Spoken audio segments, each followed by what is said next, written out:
Mbola eo amin'izay lafiny fampianarana izay hatrany maro dia maro sekoly tsy miankina izay misy eto amintsika amin'izao fotoan'izao izay mapetraka ny fiahiany rehetra voamarina ary fa sekoly ambony misy 880 amin'ireo anjato maro no nahazo alalana avy amin'ny ministeran'ny fampianarana ambony eto Madagasikara hoentina amintsika ny fanadihadiana mahakasika an'izay.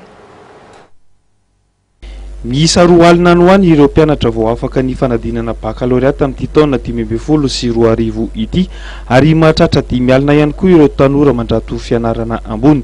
Etsy ankilany dia miroaporoa fatratra ireo toeram-pampianarana misokatra etsy sy eroa. Misy amin'izy ireo nefa no tsy manaraka akory ny fenitra takina amin'izany fampianarana ambony izany.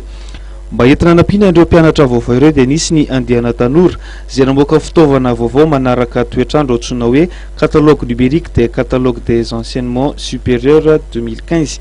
Maimaimpona moa ity fitaovana ity ary alaina amin'ny alalan'ny tranokala. Azonay moa zany dia hanampitra ankizy tanora ny amin'ny safidianana sekoly ambaratonga ambony izay hotohizany zareo ireo aorianan'ny bac.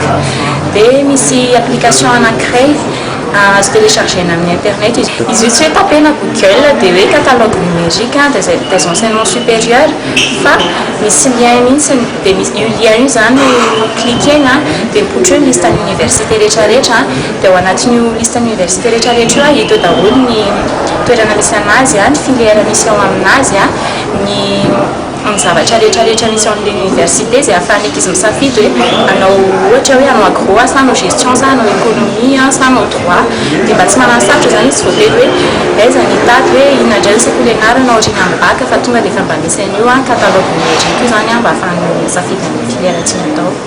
Misa 820 amin'zato nisan'ireo toeram-pampianarana ambony hita ao amin'ity katalogy ity ka nisy 10 amin'ireo toeram-pampianarana ireo dia tsy miankina amin'ny fanjakana. Ny 520 manodidina ny fitsaboana, ny 10 amin'zato amin'ireo dia eto Antananarivo avokoa.